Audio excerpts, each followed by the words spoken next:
हम वर्णन करते हैं। जिस प्रदोष के दिन का आपको बधाई कल हमने दी थी कि प्रदोष की आपको बधाई हो, प्रदोष शाम का जो समय होता है, प्रदोष काल जो होता है, उसका वर्णन जब हम करते हैं, ये प्रदोष की पूजन का विधान किसने बनाया, ये प्रदोष की पूजन का नियम किसने बनाया, ये प्रदोष की संध्या काल का, प्रदोष के समय का पूजन का विधान कौन बनाया, ये प्रदोष के समय पर एक बेलपत्र चढ़ाने का विधान किसने बनाया, प्रदोष के समय पर एक समीपत्र चढ़ने का विधान किसने बनाया, प्रदोष के समय पर अगर मान लो कोई भिखारी से भिखारी व्यक्ति भी है जो ठेला चला रहा है, उसके पास में खाने के लिए कुछ नहीं है, फटे कपड़े पहन रहा है, उसकी जिंदगी में कुछ भी नहीं बचा और कर्जे में लदालूम हो गया, एक चावल का दाना अगर वो प्रदोष के दिन, प्रदोष काल में शाम के समय पर शंकर के शिवलिंग पर चढ़ा देता है तो 3 या 4 प्रदोष में उसका कर्जा चूकना प्रारंभ हो जाता है। प्रदोष का विधान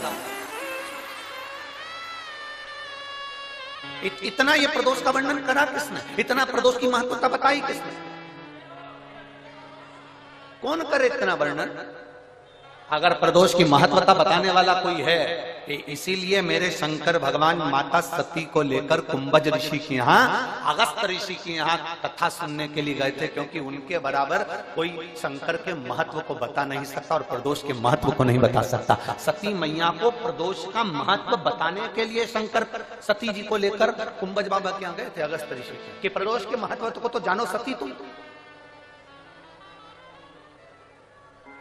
तुम प्रदोष के महत्व को तो सती जानो, तुम प्रदोष के महत्व को तो सती पहचानो कि प्रदोष का महत्व क्या होता है, प्रदोष काल का महत्व क्या होता है, प्रदोष के समय का महत्व क्या होता है। जिस समय पर सूरज डूब रहा हो, चंद्र प्रकाशित हो रहा हो, दोनों का मेल हो रहा हो, ना तो पूरा सूरज डूबा है, ना पूरा चंद्र आया है, ना पूरा अंधेरा है, ना पूरा उजाला है, उस समय को प्रदोष काल कहा गया, उस समय को प्रदोष का समय कहा, प्रदोष काल कहा। अब कई लोग हमसे कहते हैं गुरुजी आप हमको प्रदोष का समय बताया करो कि प्रदोष काल किसको कहते हैं, प्रदोष का समय किसको कहते हैं।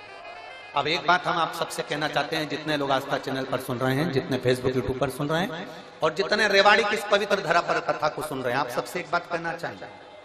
अगर हम समय देखकर बताएं आपको कि शाम को 6 बजे, 6:30 बजे, 6:30 पे लेकर 7:30 के बीच में ये समय है, या 5:30 से लेकर 6:30 तक का ये समय है, या हम तुमको बोल दें कि इतनी बजे ये समय प्रदोष काल का रहेगा या इतनी बजे ये समय रहेगा, तो देखिए कभी कभी ठंड का समय आता है तो दिन जल्दी ढल जाता है,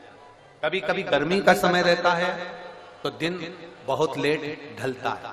इसलिए समय की गणना से मत चलो, आप तो ये अंदाजा लगाकर रखो कि दिन ढल रहा हो, अंधेरा होना शुरू हो रहा, सूरज डूब रहा हो, चंद्र प्रकाशित हो रहा हो, अंधेरा अपना काम कर रहा है, सूरज ढलता जा रहा है, दिन कम होते चले जा रहा है और अंधेरा थोड़ा बढ़ते चले जा रहा है। इन दोनों का जो मिलन का समय हो, अब वो कितनी भी बजे, आप तो बस उसके मिलन का समय निकाल लो, वही समय प्रदोष काल कहलाता है, वही समय प्रदोष।